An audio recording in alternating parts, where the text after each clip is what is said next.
always. Not waiting for the footman to open the door, Charity pulled down on the latch and drew in a reviving breath of fresh air. Everywhere verdant leaves rustled with the easy breeze, while the song of a willow warbler greeted them. The house appeared to be much the same as she remembered it. Though the shutters were askew on the lower windows, it was wonderful to see the old manor after their brief visit several weeks ago. Chorlock hopped down from his perch at the rear of the carriage and offered his hand. "My lady." Charity placed her fingers in his palm. "Thank you." "Shall I give the knocker a rap?" the footman asked as she allowed him to help her alight. "Please do." Glad to be standing on the sturdy ground, Charity brushed out her skirts while Chorlock assisted Modesty and Georgette. "I'm surprised Willoughby isn't waiting on the stoop. He ought to be expecting us." "He's most likely in the garden, enjoying a cordial," said Modesty, following Chorlock up the 3 steps. As the footman reached for the knocker, the door opened. "My lady!" squawked Willoughby. The old English butler gaped like an owl. His usually immaculate coiffure mussed, and his eyes as round as silver guineas. "Thank the stars you've arrived." Clutching her reticule against her midriff, Charity hastened up the steps. "Whatever has happened?" Willoughby stepped back and ushered the ladies inside. "What hasn't happened is more apt. I give you my word, if one more disaster befalls us this day, the manor's bricks are likely to crumble about our feet." Though the house had been neglected for some years, Martin had recently seen to the most critical repairs. Nonetheless, it wasn't like the butler to be at his wits' end. For the most part, Willoughby's nature was stoic and staid, and he usually carried out his duties with a dour frown that made his jowls sag all the more. "Is the masonry giving way?"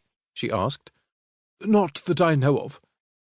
"Then what, pray tell, has you in such a dither?" Modesty sidled toward the open door. "It is with the utmost urgency that I visit the barn to ensure my pony is housed in the best stall. We must have a proper serving of oats as well." Charity waved the lass off while Georgette made an escape for the stairs.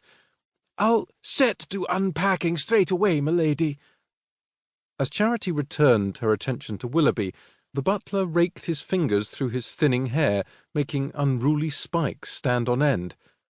"I sacked the groundskeeper this morning." "Sacked?" Charity asked, somewhat aghast.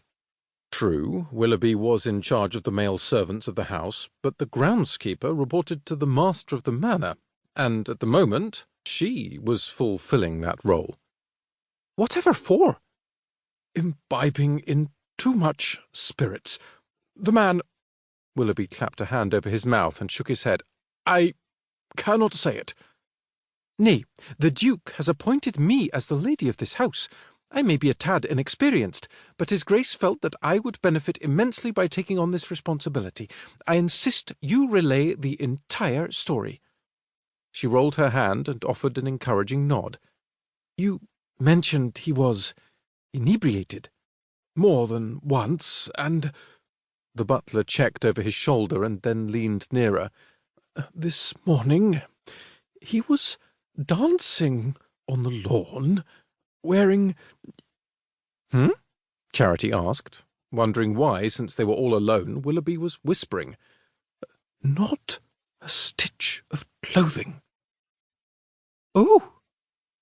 Quite certain she had turned the colour of the scarlet ribbon securing her bonnet atop her head, she turned toward the wall, taking a sudden interest in the life-sized portrait of the former Earl of Brixham, her sister-in-law's father.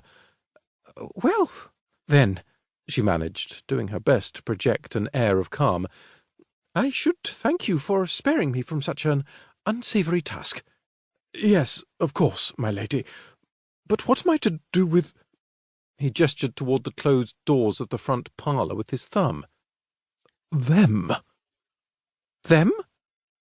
"The ladies," he whispered. "Ladies?" "3 of them." Charity blinked. 3 ladies? Did this mean boarders had arrived already?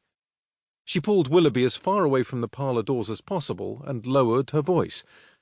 "But everyone agreed we wouldn't open Huntley to ladies until I had a chance."